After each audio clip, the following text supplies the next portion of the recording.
Call this meeting to order. Please rise for the Pledge of Allegiance.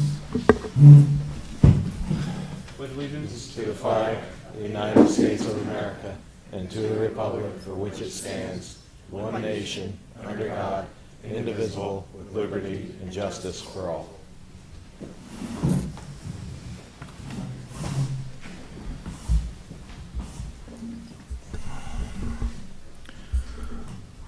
All right, so we have acceptance of the July 15th minutes. So our previous meeting was on July 15th, 17th, hold on. All right, so we're just going to correct 17th to 15th, right? I'll correct it. Yep, okay. So, let's see. Right, okay, that was it. The deadline for this meeting was July 17th, okay. All right, so we have opened the meeting. We had a discussion and public hearing of Sherman Hill Road two-family project. That public hearing was continued. Then we had old business for the 10 Mile River Preserve Activity Barn. And then we had new business where we revisited the LWF LLC Inc. Farm Pond, and a resolution classifying the action, referring the application to the Dutchess County Department of Planning and Development. And then we adjourned the meeting. All right. So other than fixing that one date from July 17th to July 15th, anybody have anything else on the minutes? No? All right. Need a motion to accept the minutes. Motion made by Member Villano, seconded by Member Palmer. Discussion? Seeing no discussion, all those in favor say aye. Aye. The motion passes 6-0 with one absence. Okay. So tonight, the only main item on the agenda is Starkdale Farms. I see a number of people are here this evening. This is an application that the Dover Planning Board has received. They have paid their fees. So, you put an application, you pay your fees, you get a ticket to the show. So we'll have them come up in just a minute. Just want to go over a few things for anybody who's maybe not familiar with how the Planning Board of Dover works. So there will be plenty of opportunity for public comment at the appropriate times in the process. Tonight is not that time. We will have public hearings as we go through the project, and we certainly want input from the public.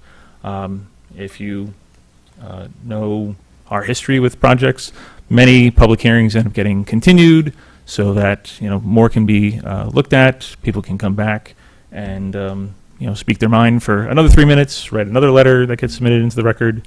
You're going to have plenty of opportunity for public comment, but that won't be tonight.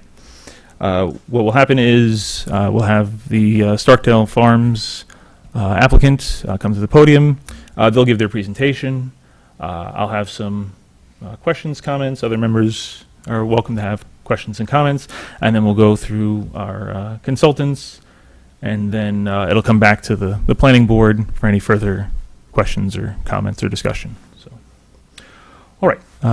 So, Starkdale Farms. Hello. My name is Nick Barron. I'm a senior associate with Hart Howerton.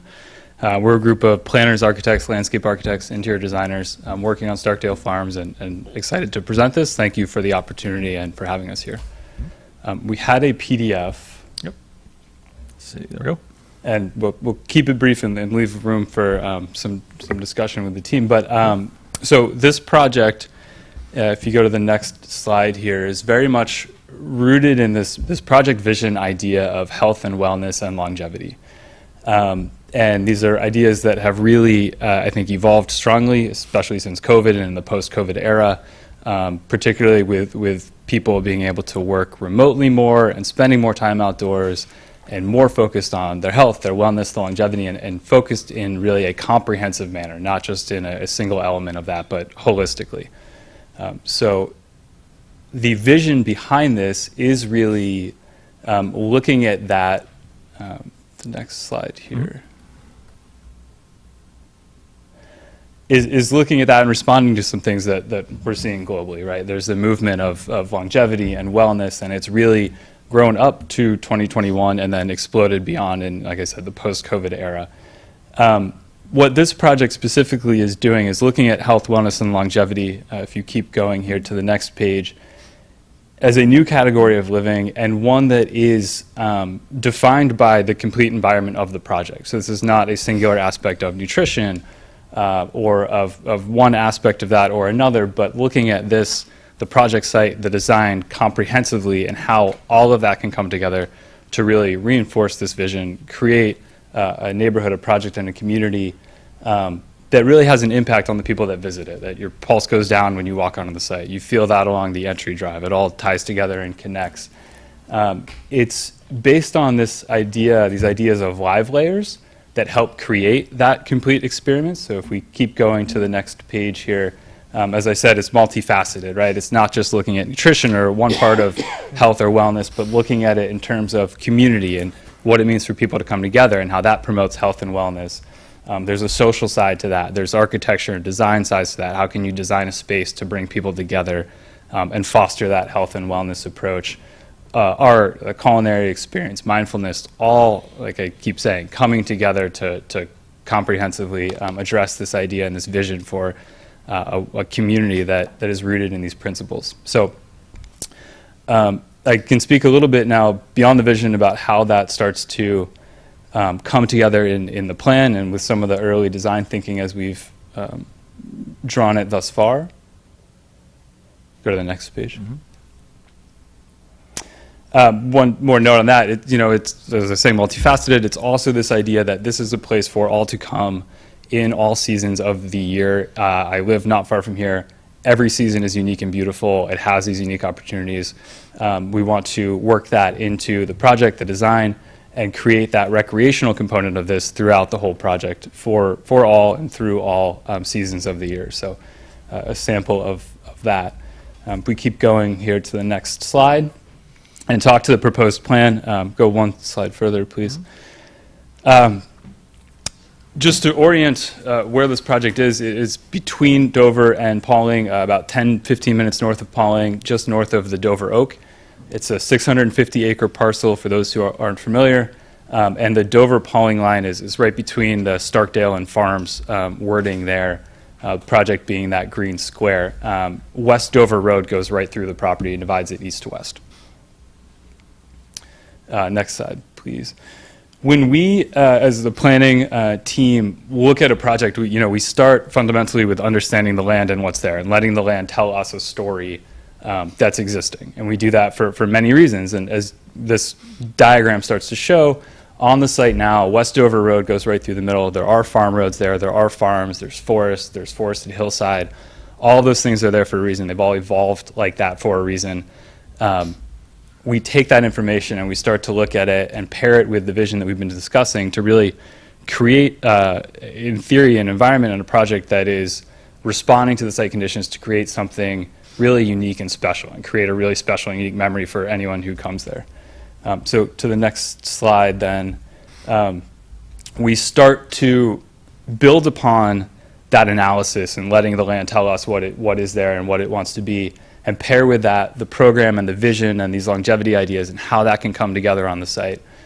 This framework diagram starts to explain some of that, where we bubble out program in areas that make the most sense and that fit programmatically. For instance, where we're showing the village here at the north portion of the site, directly adjacent to West Dover Road, great for access, really a good spot to center some energy on this site, and then start to build a transect with some residential and some neighborhoods and potentially a hotel site as you work out from that energetic core along West Dover Road. The next slide then, beyond that design framework, starts to put pencil to paper and really flesh out what some of this could look like. So for instance, the village becomes more than an orange blob, right? But becomes a high street or a main street defined by retail and some office space component and some residential. Again, has some of that energy right off of West Dover Road, and then starts to work out from that, moving east or west in that transect that I was speaking to, where outside of the village, residential components are brought into this that could have a multifamily component, like in the Crescent neighborhood that you see there, then stepping further from that out to single-family residences in the vineyard that play off of the agricultural fields that are there, that could bring in some of that agricultural design to the neighborhood design component. And then working out from that, the East Ridge neighborhood to the far page right here that has the larger single-family homes. On the northeast portion, based on the design framework and the site conditions, we feel it's well situated for a really incredible health and wellness resort component. It's slightly elevated on the site. It's tucked away at the end of what is an existing farm road that we're paralleling and working with the conditions that are there. And nestling the resort portion of that into some existing agricultural fields, using the existing forested windbreaks that are there so that this really feels anchored in place. It's one of the things we really want to do here is work with the site and the landscape that I was speaking to. On the west side of Westover Road, start to get some of these more focused recreational opportunities. Things like a summer recreation area that could be a little bit of a lake beach component for summer, and then moving north of that, a winter recreation portion that works with the north-facing hillside there, and think sledding or something winter focused, maybe an ice skating rink. Again, I live up here. If a winter gets cold enough for that, I'll be thrilled. It's been a few years, I think, but a great vision and an idea here. And then further to the west, on the West Ridge, some residential tucked into that area, and then the far west side, again, as the transect kind of reduces in density from the village portion of that, getting some larger residences and properties to the far west portion in that Cascade neighborhood on the far left side of the page. Also along Westover Road, just to touch on, is a sports and recreation facility. It could have courts, swimming pool, things that are open to the community. Again, centrally located and with good access to Westover Road, so it becomes a gathering space and a space for all to appreciate. Next slide, if you would. We are in the very early stages of, what does this place look like? What's the character? What's the style? To put some images on a board and help start to define the character. I think the way this is evolving is it is a nod and a reference to what's there, and it feels of the place, and it responds to the character of the region. In materiality, in form, there might be some opportunities to do things that are a little bit more modern or have some shapes that are a little bit different and something new, not necessarily picking up and recreating what's been done, but playing upon the character that is existing in the region. This, is a beautiful part of the world, and there's a reason why we think this is a great spot for the project. We want that to come through. The next page is the last slide here. I think at the end of the day, particularly with a hospitality component that's rooted in place, that you can't really pick up and move somewhere else, that feels very unique to the character of this region, is one of the defining goals, dovetailing with these ideas of health and wellness and longevity, is this connection to sense of place. So with the architecture, with the site design that we're starting to establish in the very early stages here, really helping that fit into the region is fundamental to the project. So that's a brief overview of the project vision, of some of the planning approaches that we've taken so far. And again, thank you for the opportunity to be here and present this. Okay. Yes, happy to. So Michael McCormick from LMV Architects is here. Jonathan Liedersdorf is the client of the project. Of course, we have John Watson from Insight Engineering. Help me, Sarah Viegel from BFG Planning. Judd. And Rich Orrick, Keenan, White Plains. Okay. And Ryan, the project sponsor. Did I get it wrong? And Moish in the back. So I think that's, here we are, and thank you for, again, the opportunity. All right. Thank you. Let's go back to the top here. Okay, so just go through some things that I wrote down. All right, so I just want to go over just some things for everybody, and just, I guess you can correct me wrong. So there was a meeting in December at the Old Drovers Inn when I first heard of this project, and And then you offered a public presentation down in Pauling, March 12th. And then we had a pre-application meeting here at Dover Town Hall on May 29th. Does that jive with what everybody remembers? Okay. All right. So this has been, discussed for, I'd say, quite some time. Again, not in this official public setting, but in groups, in public. All right. So just a few things then from those previous meetings. References were made to something called Six Senses.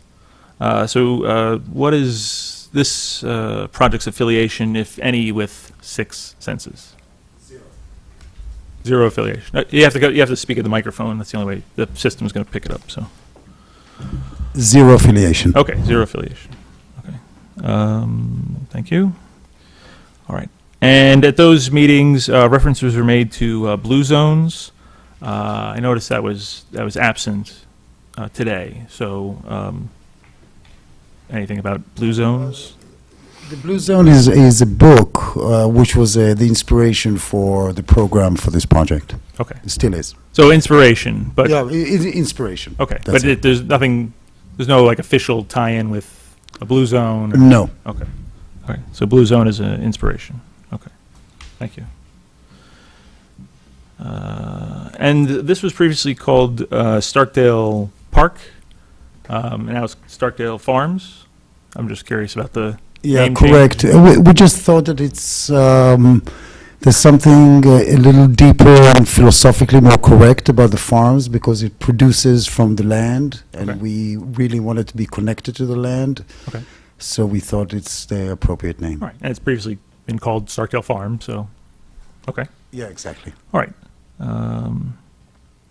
Now, given the current zoning that's in Dover and Pauling, can Starkdale Farms be built? And I know it can't, but I want to hear you, I guess, say that it can't, and then what needs to be changed? Do you want to? I think there are others more qualified maybe to speak to that aspect of it.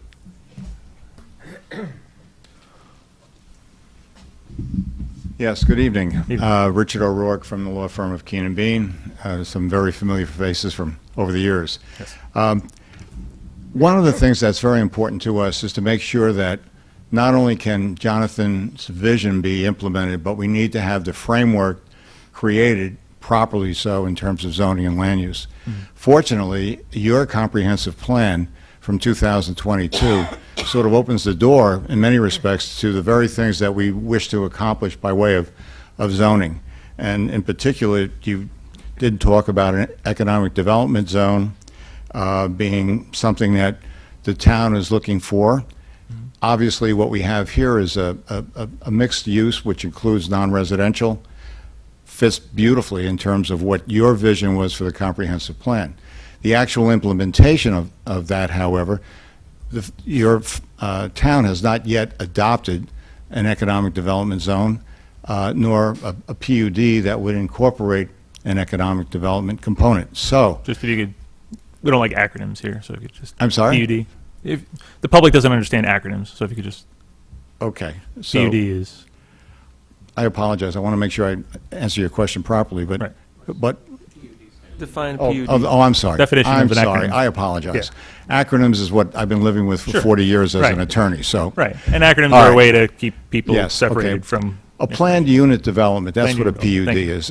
And obviously what that encompasses are components such as different kinds of housing styles and also an economic component.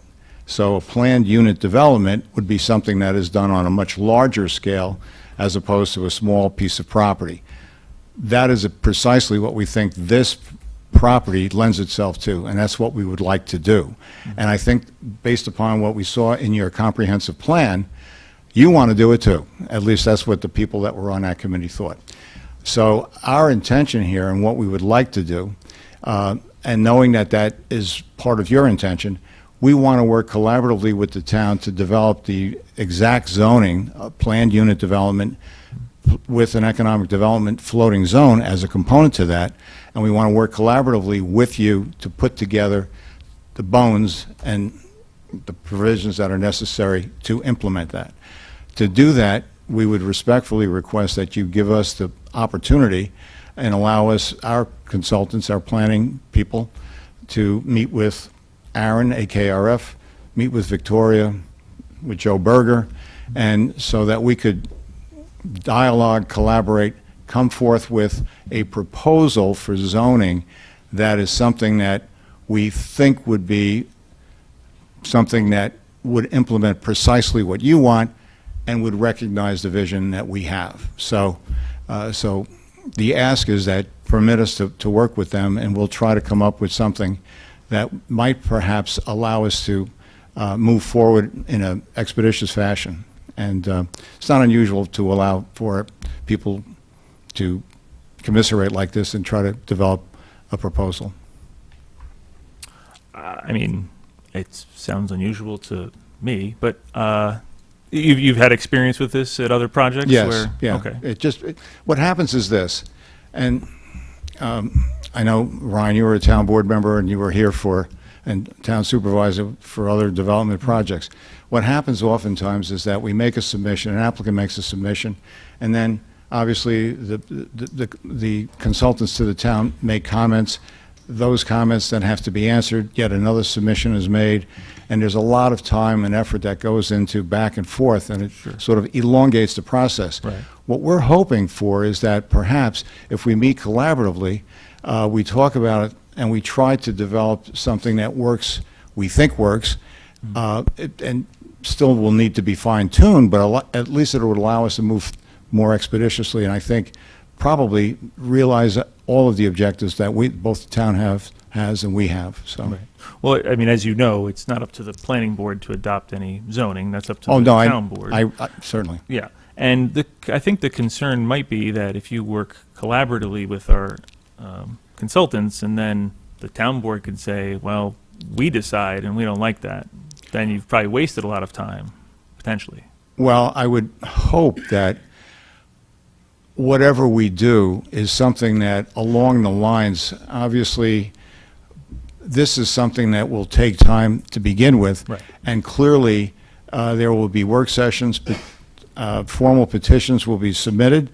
There will be the opportunity for it to be fully vetted. We know that it's the town board that adopts the code amendments for the implementation of a project of this magnitude. Right. And we genuinely feel that by working together and making those submissions and those petitions, that we'll be able to move along. And obviously, the buck stops with the town board. I mean, they're the ones that adopt the legislation. Right. So, Okay. So and that's going to be vetted all through public hearings and everything else. So, Okay. So again, something. Chair. Thank you for bringing that up. It's not something we, I guess, can really discuss since we're not the ones that make the zoning. So. yeah. Oh, I know that. I know that. No, this is for everyone, not just. Yeah. Yeah. Chairman Courtine, the zoning update committee is already working on the economic overlay district. Okay. We're already in the process of doing it. That's great, and we'd love to speak with them, and if we could, and offer our suggestions and solicit their thoughts and recommendations for us. Sure, absolutely. I'll let the chairman know. Okay. Please, by all means, thank you. All right, That'd so be great. we'll just put a pin in that, as people say, Okay. for now. Okay, so as discussed at the May pre-application meeting, this project will likely lead to, through the secret process, a positive declaration. Sure. That was brought up. I don't know exactly. I don't remember. I don't think you were there, Mr. O'Rourke, but I know other people were, and Yeah. that was said. Yes. Yeah, well, I'm sure Victoria will confirm, this is a type 1 action, which, as we all know, more likely requires the preparation of a draft environmental impact statement. Not always, but like you Not said, more always, likely. but this is one you're going to want to examine in that context. And clearly, as Aaron outlined in his memo, which is quite thorough, obviously we have to move towards the direction of the filing of the petitions for the actual code provisions, and then and also we have to develop a scoping document for the environmental impact statement, Right. which is a very public process as Yeah. well. So this is very transparent, Right. so. So again, and just to be clear for everyone, zoning changes, town board has to have public hearings, has to have a public hearing, maybe more than one. If this, then continues, goes through a secret process where there's a scoping document, public hearings in the scoping document, then that gets approved by whoever the lead agency is. Draft environmental impact statement or DEIS, that will have a public hearing or public hearings based on that document. So again, like I said at the top of this, there'll be a lot of public input. And I just wanted to reassure everyone of that.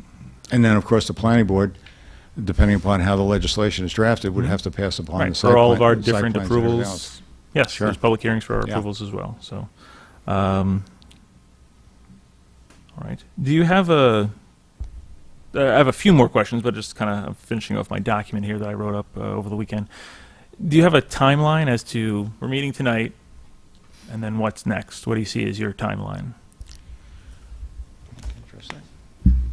Well, I think what we would like to do, with your permission, we could reach out and speak with the town's consultants, welcome the opportunity to find out about the committee that's working on the drafting for the economic floating zone. And with that, I think the first step would be for us to set up some meetings, have those discussions, and then come up with the actual drafts of the petitions. I think happening with that, we certainly have to complete our application because, Yes. as you know, it was We're a gonna get to that. conceptual plan. Yes. So what we have to do is come forth with a complete application. We have to file our petitions, and I think going along during that period of time, we'd have the opportunity for some give and take a look, discuss how do we want to put in this planned urban development district, and working with the Economic Development Committee that's looking at that legislation, we'll talk with them. And then this way it'll allow us to move forward together as opposed to we come up with something and we don't have that kind of input. And I think it would be beneficial for all of us. Okay. So as far as the timeline, we were hoping to get an approval tomorrow, but I don't think that's going to happen. So, No, I don't think it's but we recognize the process, we respect it, and we really look forward to working collaboratively to bring this to fruition. Okay. Thank you, Mr. O'Rourke. Let me just find the last couple things here I wanted to go through.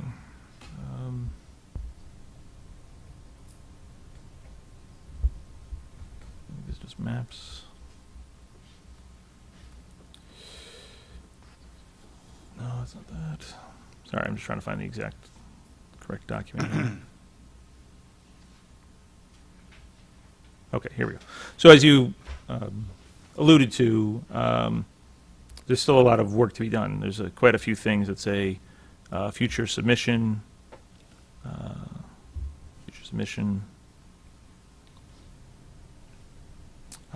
So again, I guess I'm trying to, still on the timeline issue, are you looking to complete your submission and then meet with the consultants if we're going to allow for that? Or are you looking to do it the other way?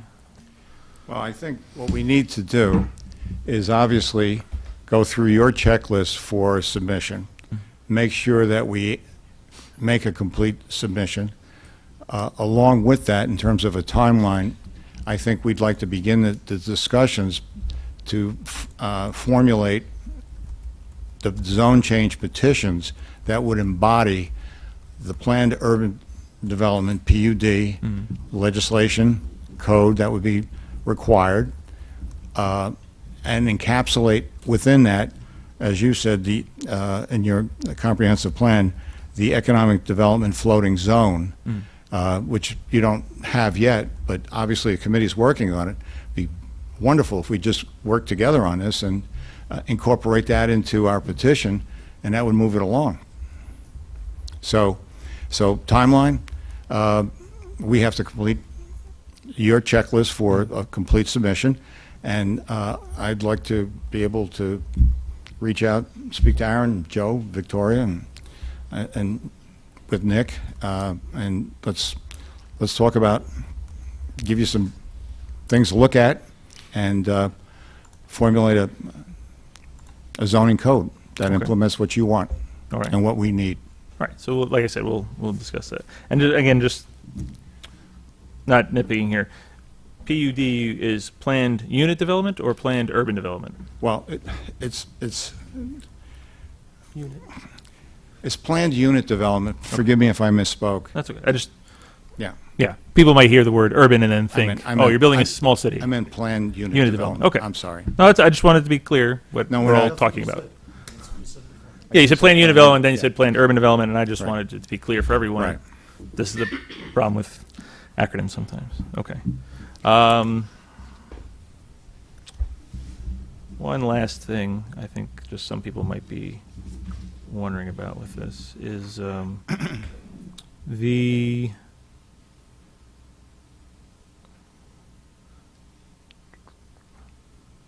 so at the northern end of the property is the Starkdale house and the Starkdale barn across the street from that. Is that expected to still be there as part of your project, or? Of course, the silos which we love and the old house, Okay, of course. all right. And so, where is that? There we go. So I wish we had more old buildings there, but Yeah. we don't. So just on this drawing here, is it, that doesn't look like that would be the right shape for it. So is it this? It's that, okay. Okay, Then we got silos right there, right, original silos that we're gonna keep. okay. Let me just go to parcel access here.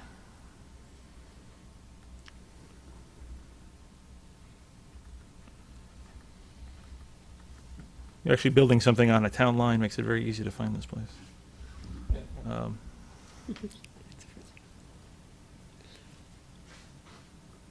Okay. Here are the silos, you can see. So the silos up here. Okay. I think what was throwing me off, if I can find it again now, was this like additional building. I'm like, well, wait a minute, that's clearly not the house. So maybe maybe neither of these are the house. I guess that was just what was throwing off. No, the house is there, Okay, so the house is there. You're looking to build something else correct. north of the house. Okay, all right, and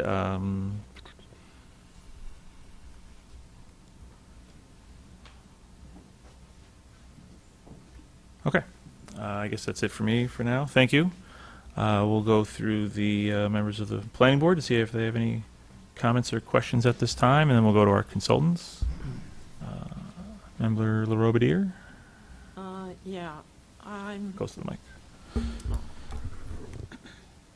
don't even know if it's on. I didn't seem to see anything or hear anything that makes me think there might be some sort of hotel lodging. One thing we do have need of here is, in terms of economic development, there's a lot of times I've tried to plan like a big conference or something like that, and to have like a lot of, space for people to stay. There's no such thing, and I was just wondering if there'd be any kind of, Yes, of course, we're gonna have 150 keys. pardon? 150 keys, 150 rooms. Oh, okay. And where is that gonna be? In the resort. The resort. In the resort? Oh, okay. All this building right here, the building right there, that's all with great views overlooking to the west. That's all the hospitality. Okay. Oh, okay. And Excellent. again, I guess this goes, sorry to jump on you there, but this goes back to then the zoning. This zone does not allow for a hotel, so are we calling this a country inn and conference center, or are you looking to change the zoning to allow for a hotel? The applicant's not going to answer that question. Shall I bring it over there?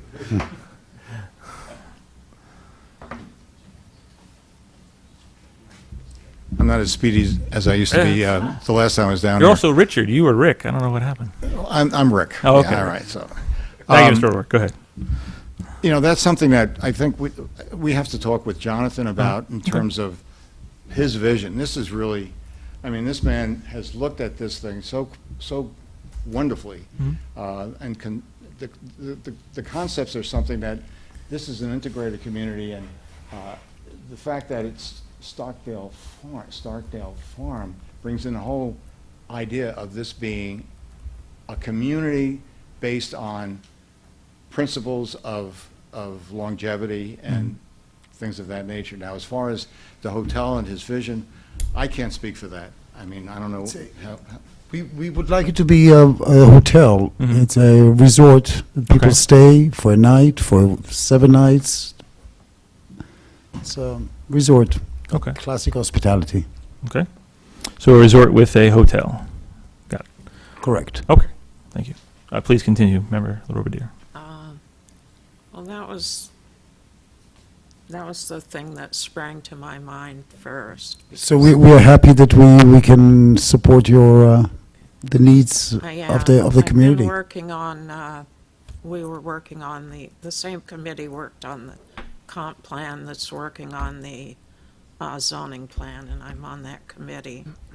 And also I was in an effort to brand and market the Harlem Valley region, for recreation, hiking, and all of that sort of thing, so, Yes, we were with the same spirit.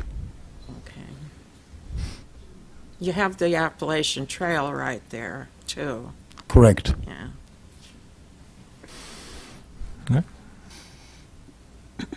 Anything further, Member That's Robadier? it. Oh, okay. Thank you, Member Robadier. Member Palmer?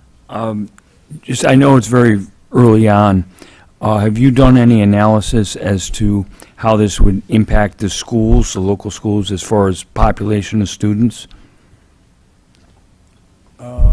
Sarah, if we, that certainly is something that will be part of the environmental impact statement, and all the demographics will be analyzed completely. Sarah is a planner with UKFJ. Hi, Sarah Yackel, BFJ, principal of the firm. We have not yet looked at the school children numbers because we're still sort of figuring out the unit type and mix. But obviously, through this process, once we begin the State Environmental Quality Review Act process and as part of the scoping document and ultimately that draft environmental impact statement, we will be looking at all of that and coordinating with the school district, reaching out to them. I believe the superintendent was actually at the meeting in March and did speak and give us some comments then that we are considering as we put together the scope. Right. And I'm sure, as you know, I mean, given we are in the town of Dover, and we will be approving, or not, I mean, depending on the application, obviously, housing in the town of Dover. Part of this, all of your project is within the Pauling School District. Correct. Okay. Yeah. So that's just something that I Yeah. just want to make sure all the planning board members know, is that while is both in the town of Dover and the town of Pauling, it is entirely within the Pauling School District. And, Correct. so when you reference the superintendent, it's not what we would think Yes, of as the our superintendent was the superintendent. It's the Pauling School District. superintendent. Yes, correct. Okay. Yeah. Just want to make that clear. Thank you. Member Palmer, anything? Thank you. Okay. Member Williams? Is this a planned, phased project? In other words, are there going to be, excuse me, certain areas that are going to be opened up over a period of time? We estimate that the hospitality portion is going to be done first, most of the village, not all of it, and about 30 or 40%, maybe 30% of the multifamily residential are going to be in phase one, and then as we progress, we'll keep on building. Do you have a completion date, like a total completion date, like year? Well, obviously, we would like to do it as soon as possible. It all depends on demand. But we would like to go in, like I said, with about at least 30% of the residential and 80% of the commercial Okay, thank you. in phase one. Member Williams all set? Yes. All right. Thank you, Member Williams. Member Roman? I understand that this is, that you have done other projects like this in other places before, correct? Correct. That have been completed and have residences and so forth? Correct. Okay. How many of those have you done? One. Okay. And with this being a project that overlaps Dover and Pauling, for us to be able to continue to have a full overview, I want to kind of also keep track of what's happening in Pauling. When will you be before the Pauling Planning Board? On the 17th. August 17th? Wait, Sorry, 19th. August 19th? okay. Thank you. And ultimately, when things are all built out and you have the residences done, how will that work for the residents themselves? Will they be buying properties? Will they be leasing? Correct. Most of it is going to be for sale. Some of it is going to be for rent. Okay, so a mix of. It's going to be a mix, correct. Okay. Thank you. Okay, thank you, Member Roman. Member Villano? Nothing at this time. Okay, thank you, Member Villano. All right, we'll go to our consultants. Would like to go first? I'll start? Let me start? Okay. You want to pull up the memo? Yes, I do. All right. Sorry. Yeah. Don't have to. Okay, so we reviewed the preliminary submission that came in. The first comment is, just right off the bat, was that, in talking with Victoria, the purchase and sale agreement was included in the application, but we feel that the property owner needs to sign the application, and obviously the application is early, and there's going to be additional applications. There's going to be a site subdivision application, site plan. In the future, I think we just want to see that the current owner sign those documents. That's the first comment. We've acknowledged that this is going to require quite a bit of zoning amendment here, both text and map amendments for both towns. Those actions cannot happen and be adopted until seeker is completed. So what they've presented is a master plan concept, idea, site plan, which can be used to drive an environmental review process. They can set forth a petition for the zoning change, which also has to be in place before the seeker process can start. And then, the seeker process would analyze their full master plan based on that zoning, based on their vision and what they want to do. And then none of the actions can be voted on. The zoning can't change, the site plan can't be approved by any board until seeker's completed. So this memo is kind of heavily focused on the seeker process, knowing that, they submitted a full environmental assessment form, part 1, which is always the first step from an applicant to do. But in situations where we know we're going to jump right to an environmental impact statement, it's sort of okay to have that part 1 have some missing information in it, because ultimately the scoping document and the draft environmental impact statement is going to have the bulk of the information that you need to make the decision on the environmental. So that's what comment 2 is basically saying, that the seeker process has to happen first before anything else. Comment number 3 just talks about we need to see the zoning framework here. They've talked about it. They've talked about PUD, Plan Unit Development, Plan Development District are kind of similar. What those do is basically you can set up a zoning district specifically for a piece of property that's customized to fit, what a master plan concept is for that site. It sets forth what's permitted as far as uses. It sets forth density of housing, setbacks, bulk requirements, heights, all the things that a traditional zoning ordinance does for specific zones. In this case, you're creating a new zoning district, the Starkdale Farms PDD, for example. This seems like the concept they're thinking of, which would, both towns would need to adopt something similar to for this project to be permitted. And again, it's based on their master plan. It has to kind of go hand in hand. And again, the environmental review would analyze all of that. And the idea with the PDD is if you have it in place, and then you can come in with site plans, whether they're phased or all at once, and if what's proposed in those site plans is within the framework of that PDD that was developed, within the framework of the environmental analysis that was done, it can go through a site plan review process. If anything changes as part of that, in the future, you have to amend the PDD. It's amendable. It's similar to any zoning provision. So It sounds like they're interested in going that route. We're happy to review something. I don't know, we can talk about our role. Our role is to work for the town and review what's submitted by the applicant. So, that's another discussion. But again, the zoning changes are the town board's responsibility, not the planning board's. So we would have to, discuss that idea with the town boards too, when it comes to that point. Number 4 is just talking about lead agency, which is important. You have to establish, if this is to move forward with a seeker process, what board will be the lead agency. So there's a lot of factors in determining that. Who has more land in the project is one, but ultimately there's zoning changes proposed here, right? So the town boards of either Dover or Pauling need to take the lead, and that's something that needs to be discussed.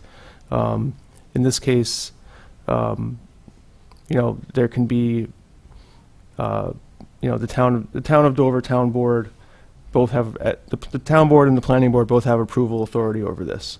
But since the zoning action has to happen first, the way we wrote this was that the town board may wish to declare their intent to be the lead. They could also defer that lead agency status to the planning board, who has experience working on large-scale projects that might have town board actions too. You have the consultant team that works on that with you. Again, this just needs to be discussed before we move forward. And the town of Pauling is in the game here as well. So they have zoning and site plan approvals, and they may also want to be a lead agency for this. So there has to be a discussion and a decision on who's going to be the lead agency. Moving on, comment number 5, we did take a look at their list of agencies and approvals that they think are necessary for this project. We proposed some additions to it, so when this does move towards a scoping document for an EIS, we have a good list of who's in, what agencies are going to be looking at what permits, approvals, informational referrals.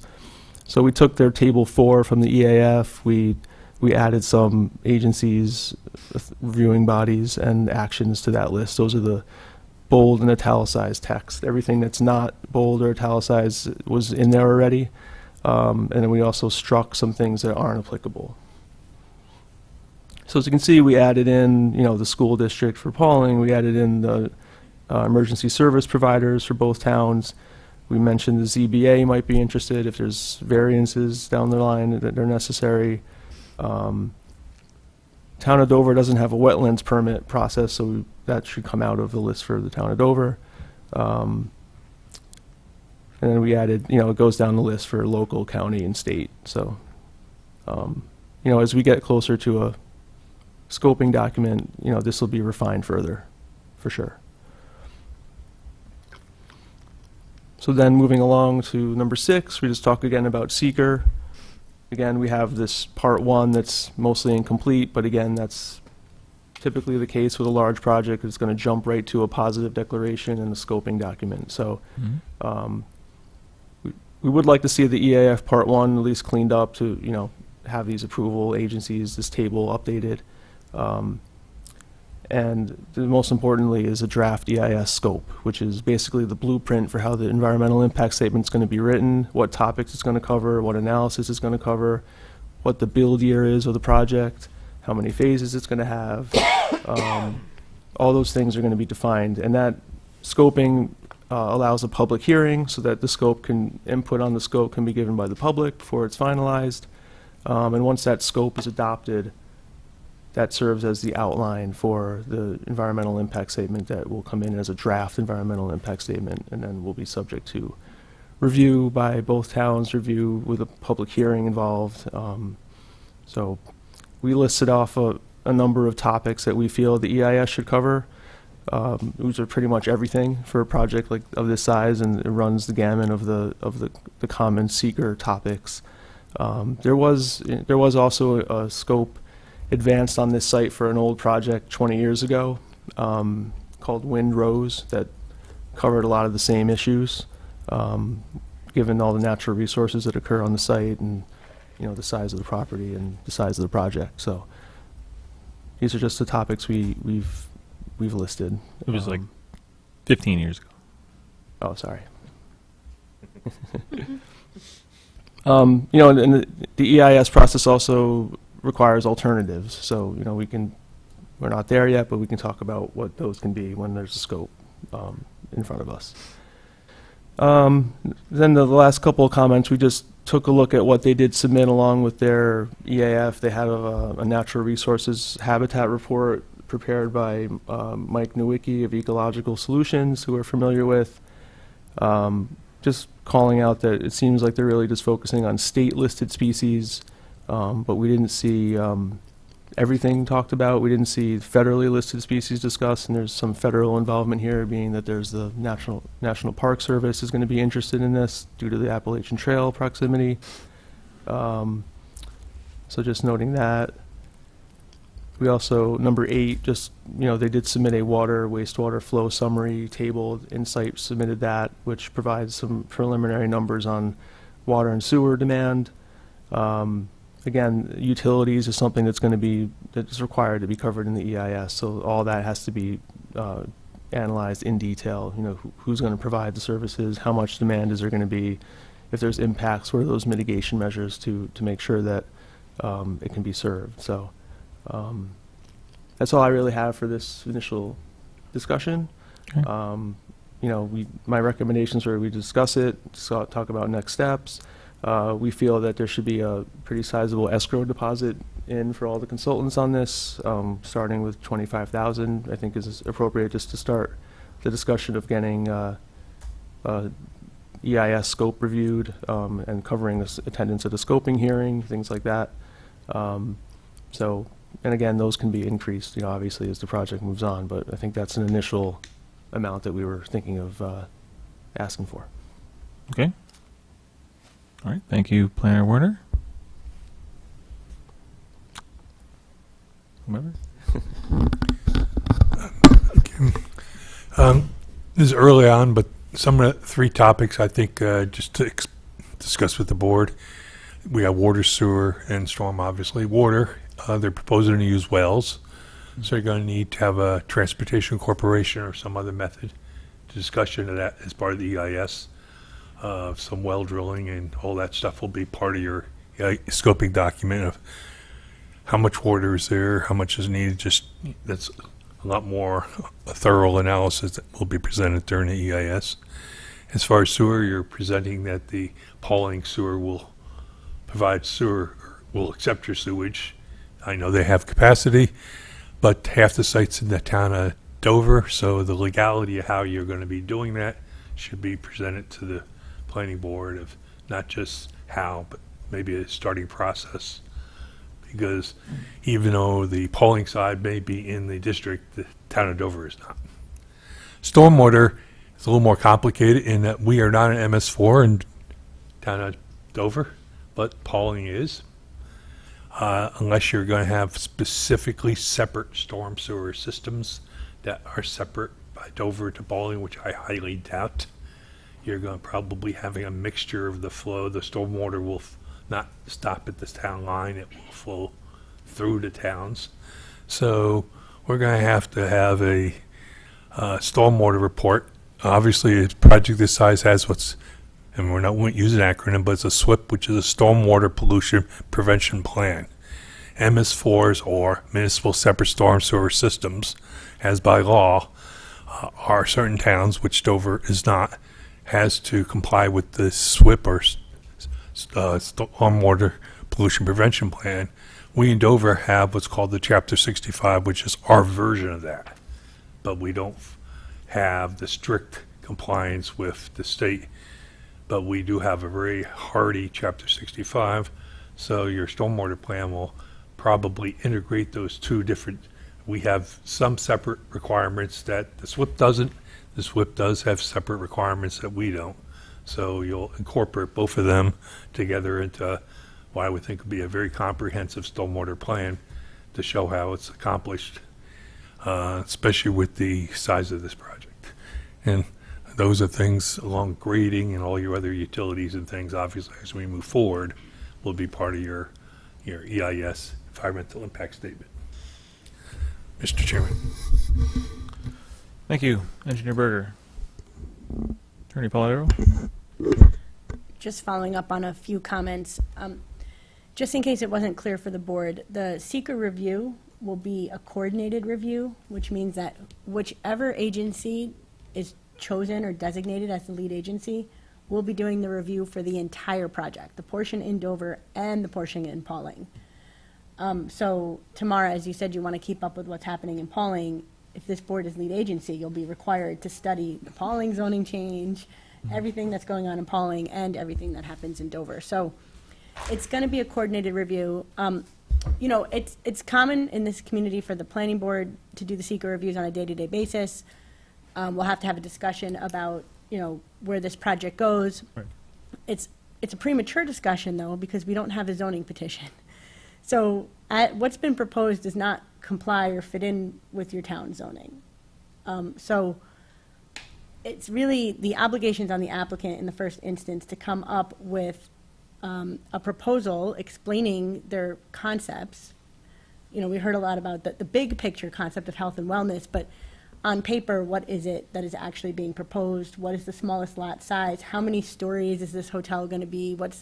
Where, you know, how are we laying out this very significant and large project? So it's hard to have a real discussion at this point about who should be lead agency and when we're going to start that process until we get some more information from the applicant. Okay. All right, having heard from our consultants, any members have any other comments or questions at this time? Okay. I know I do. So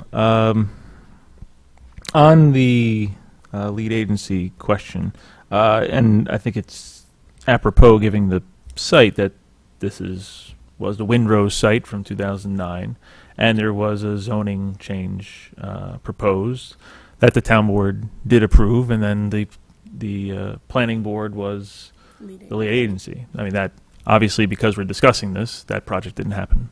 I think they just, you know, it was, economic recession times, and, you know, people just stopped building stuff. So, so again, I think there's some history on this site where, you know, zoning needs to be adopted by the town, towns plural, and then, you know, the planning boards move forward.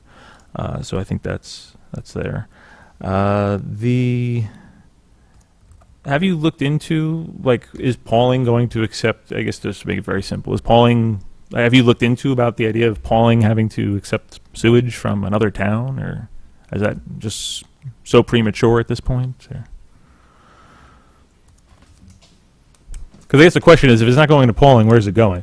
Because you just got a big pond, or a small lake right in the middle of your Had project. initial discussion with Pauling Joint Sewer Commission. Okay. They wanted, like you, they wanted more information. Right. So we're giving them more information. They're going to talk about it at their August meeting. They're going to get back to us. Okay. So they, as Joe said, they do have the capacity in the plant, but they don't know exactly how much we want to take Right. of that, and if they want to give us that much. Right. If they decide not to let us into their district and into their plant, we'll just provide a on-site sewer treatment plant of our own. Okay. So the plan B is, if that doesn't work out, we'll just do our own plant. Right. We'd rather connect into theirs. It's better for everybody involved. Right. And part of Plan A then is that you're going to then put a sewage line either through this national park, the Appalachian Trail, Well, or it's- along West Dover Road, digging a trench right next to the Dover Oak. Which one do you think would it be? Well, the plan is to go down the county road, West Dover Road. Okay. I thought there is to do some type of directional bore under the oak, so we can get, you know, we could go on the opposite side of the road, and we can start boring 100 feet uphill and then come out. Okay. 100 So feet it wouldn't downhill impact and- to the Dover Oak at all, There would and be- wouldn't yeah, there- technically be going through the national park because the national park isn't on West Dover Road. Right. Okay. But yeah, we thought about that. We know Right. we're doing everything we can to not impact the Dover Oak. That's something we would certainly put in the EIS, though, Right. for studies Yes. supporting that. Yep. Okay. All right. So that's good to hear that there's been some discussions on that. The question that our engineer raised about the stormwater. Sorry, I should have said probably don't go anywhere. Again, have you had some initial thoughts and discussions about that? That, you know, having two very different well, not different I mean, they're trying to do the same thing. There's just different ways about going about Yeah, doing we're it. Do very you need to used to treat the entire project as though it's MS4? Or? Yeah, we're very used to that. We do, most of the work that we do with our firm is in the New York City watershed. Right, which So we clearly- New York City DEP has their own watershed rules and regulations, Right. which is very different than the state DEC. Mhm. So we do a SWIP, almost all of our SWIPs already are for two different agencies in one SWIP. Right. So this is the same thing, but instead of state and city, it'll be state and town, Dover. Right. Yeah, we do that all the time. So how does it work as far as enforcement? Do you just enforce to the municipal boundary, or is there some kind of IMA that allows? There'd be hauling? there'd be two different NOIs. There'd be two permits. So two different We're not permits? an MS4, so there would be two NOIs filed. Yep. One for the town of Pauling, which would be administered through the DEC's already relinquished all their authority for control to the municipalities already. So Pauling would be taking care of the Pauling side of their stormwater, and Dover would take care of our Chapter 65.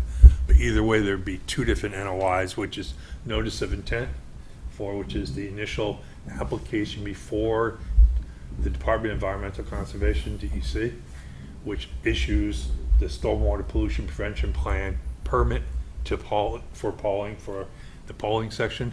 In Dover, we would be issuing a Chapter 65, the notice of intent, NOI for Dover, bypasses Dover and gets approved directly by Albany DEC, Department of Environmental Conservation. But you would have two NOTs, there's several different acronyms, I hate acronyms too, but we'll stick with the NOI. Notice of intent gets a number, so there'll be two permit numbers, one for the Pauling side and one for the Dover side. At the conclusion, the notice of termination, which is issued at the completion of the project, the Pauling one would go through Pauling, the Dover one would go directly to DEC, Department of Environmental Conservation, without Dover's input. However, we would have the input on the Chapter 65 completely on our own, without any input from the DEC, Department of Environmental Conservation. And our Chapter 65, we just refer to it as Chapter 65, that's the section of the zoning code, is a very hardy stormwater pollution prevention plan of our own, administered completely by the town of Dover. Yeah, so from a regulatory standpoint and approval standpoint and compliance standpoint, there is a town line and we have two different people we have to answer to. Right. But in reality, as Joe said, the stormwater is going to go where gravity takes stormwater. So Right. even if the water goes from one town to another, that doesn't matter. Everybody's regulating within their own boundaries. Space. Yep. Okay.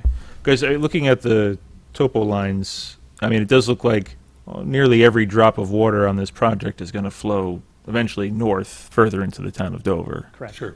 Yep. Except for maybe over here where you're looking to build the resort, or maybe this is supposed to be, let me go back to it. Some kind of support buildings for the resort, I'm guessing. That's Right. probably what Yep. these are back Yep. here. Okay.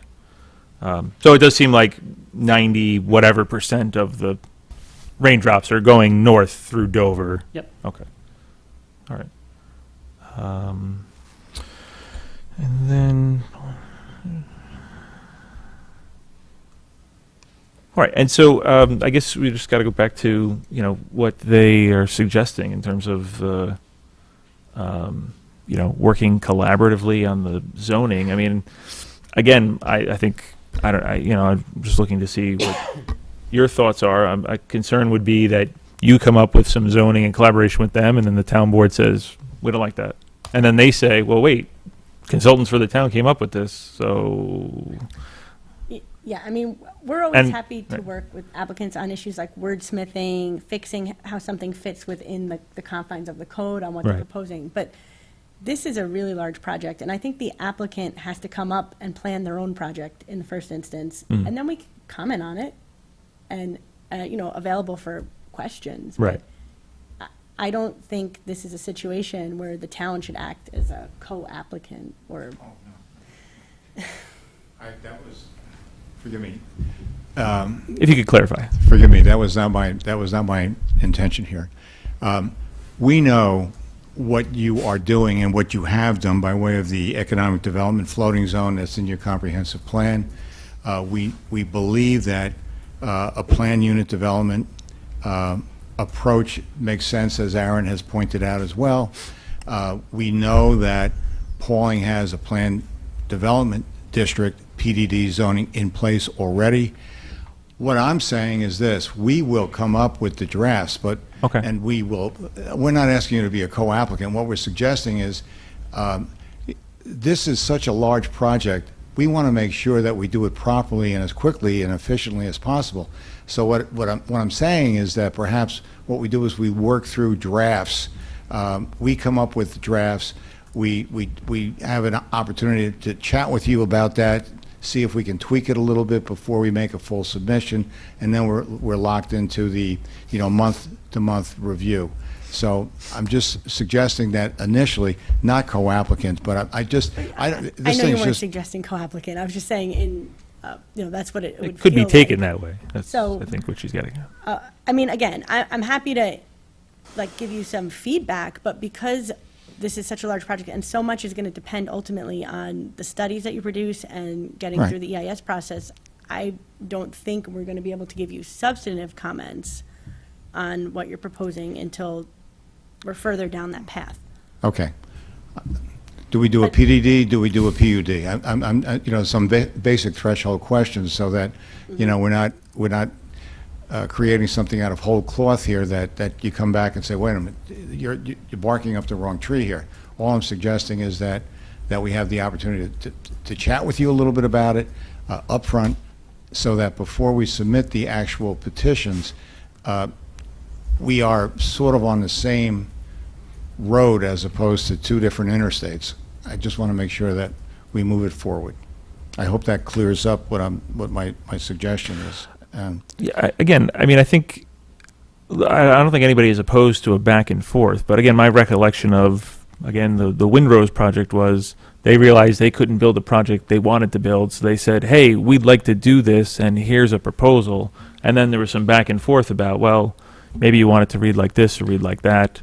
And I think, in some way the town said, you know what, this could be, broadened a bit so that it's seen as I think what ultimately ended up becoming the Country Inn and Conference Center and the recreational business zoning that you are potentially in part looking to use.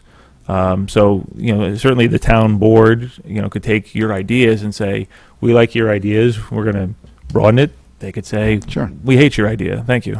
Yeah. Well, I think, I was part of Melrose, and that was before I had gray hair. And that was it was a wonderful project. Jack Nicklaus was out here 5 times. I'm Yeah, a he's gonna golfer. build a golf course, sounded great. Yeah, I mean, so obviously it was something that we wanted to see come to fruition, and Right. then the Great Recession hit, Sure. and that they Right.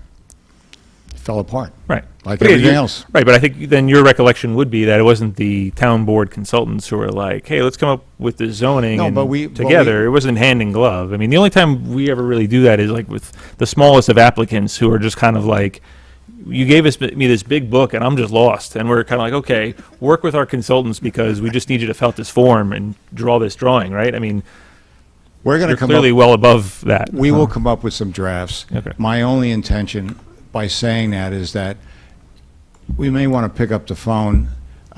John Watson may want to talk to Joe Berger. Sarah may want to speak to Aaron. I just want to have your permission that we can have those discussions. That's all. That happens, yes. No, that happens, yes. Again, the way it was originally said 30, 40 minutes ago was, we'd like to sit next to you at the laptop and type together. Well, in harmony or something. Like it just, That would that's be- how it came across. That's what we're like, no, that we're not would be doing like a harmonic convergence that I don't think is going to happen. So, Okay. but all I'm suggesting to you is that in many jurisdictions, you have to ask the permission of the board for our consultants to speak to your consultants. I'm asking for that permission, and in some jurisdictions, you don't have to do that. I just want to make sure we do it the proper Right. way. Yeah. And I want to be able to move the project along as Right. quickly as we can. Yeah, no, You I may mean, yeah. remember Melrose, we Windrose. worked on that for like 2 or 3 years. It was a while, yes. It was a lot of Right. work, Yes. and it was unfortunate how. Right, I think but for the Great Recession, that probably would be sitting there right now, and none of you fine folk would be here tonight, but, Yeah, no, Windrose I thought was an interesting project, Oh, and it's great. we passed the zoning that could happen, and so I mean, other projects in town have taken advantage of that zoning, so something positive came out of that. Well, obviously, we have the reservoir of all that information. We're going to build on that. We have the committee that's working on the implementation of the master plan. Perhaps we can chat with them, make sure that what we're proposing is something that comports with what their thinking is. Right. That's what I'm thinking. That's Yeah, all so I'm again, suggesting. just to be clear, you're an applicant, you have an escrow, we're going to discuss that in just a yeah. minute here about increasing that.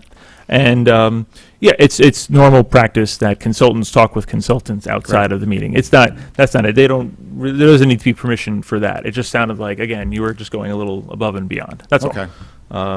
Thank you. Thank you. All right, so I guess on that point, I didn't have anything else. I think that's enough for tonight. So on that, it was recommended in the AKRF memo where'd it go? There we go. Initial escrow deposit of $25,000 should be provided to the town of Dover to cover the anticipated review and coordination required to initiate the seeker process, hold a seeker scoping session, and begin completeness review of an EIS.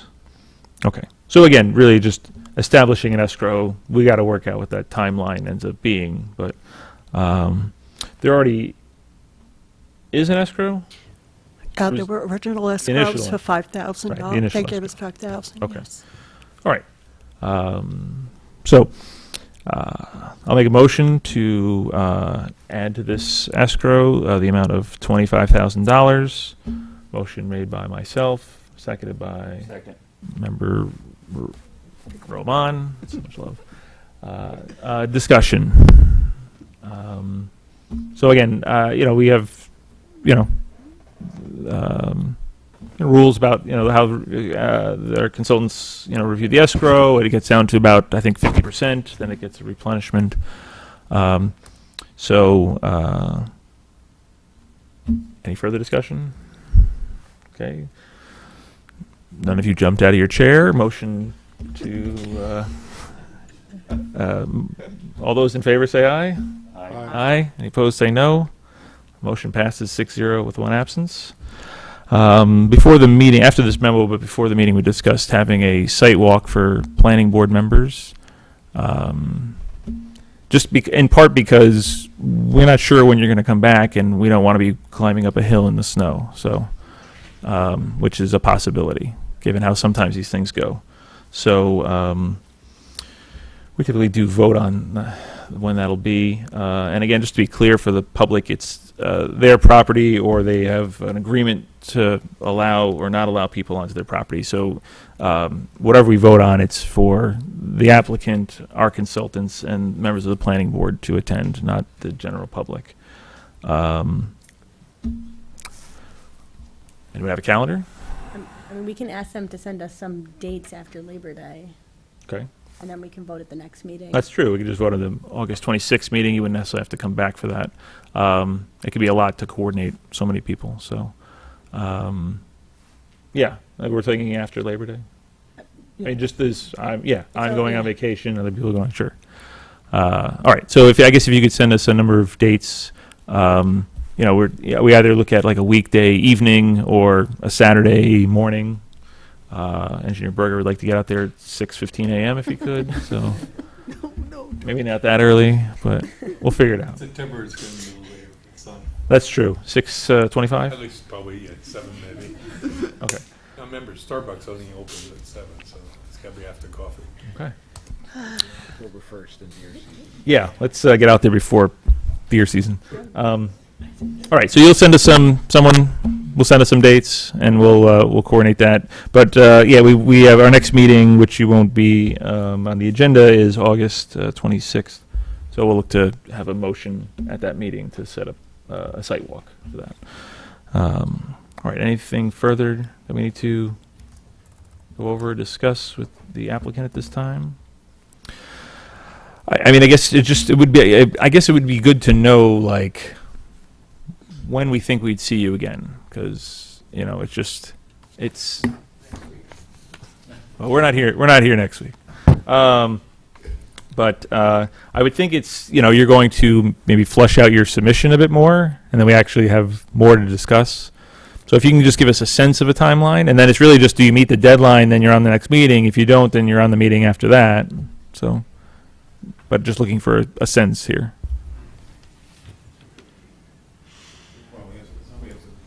I think, We're not locking you in. We just want to. yeah, no, I appreciate that. And what we need to do, in collaboration with Insight as well as BFJ, we have to give you more information. Yes. We have to flesh out the application, your checklist, make sure we complete as much as that as we possibly can.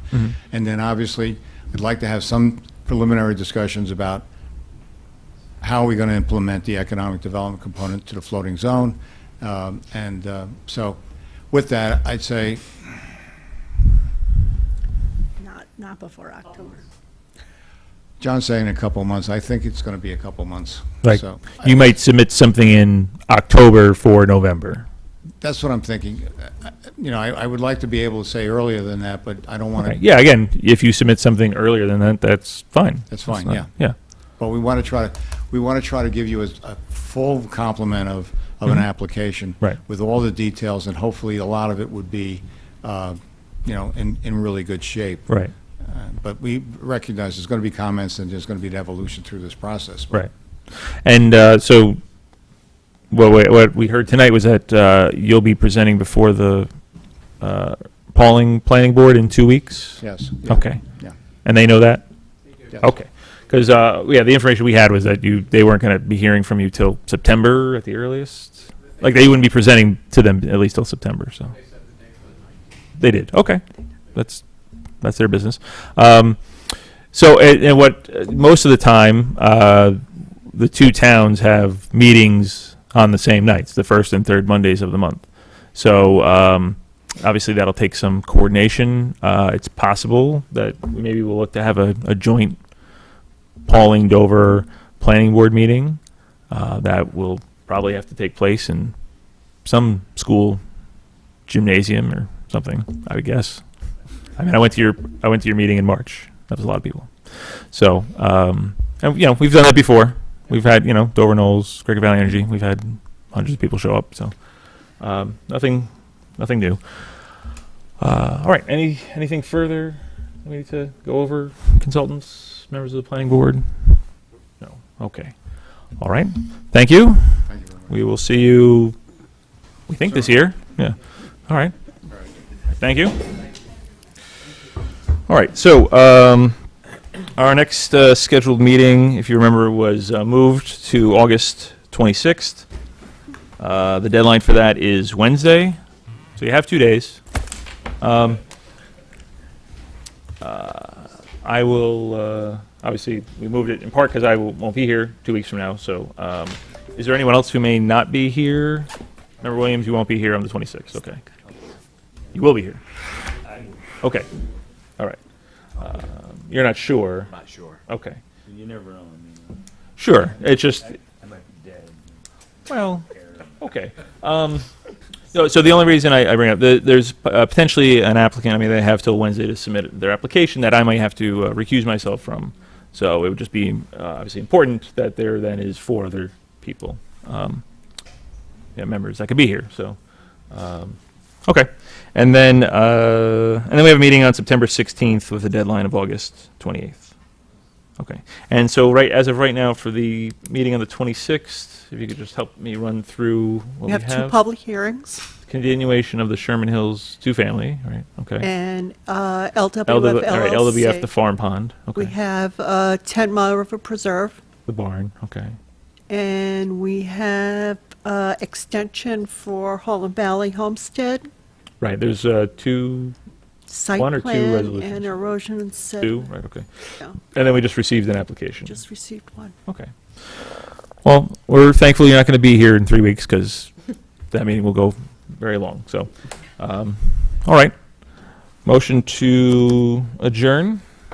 Motion made by Member Palmer, seconded by Member Williams. All those in favor of adjournment say aye. Aye. Aye. We're adjourned.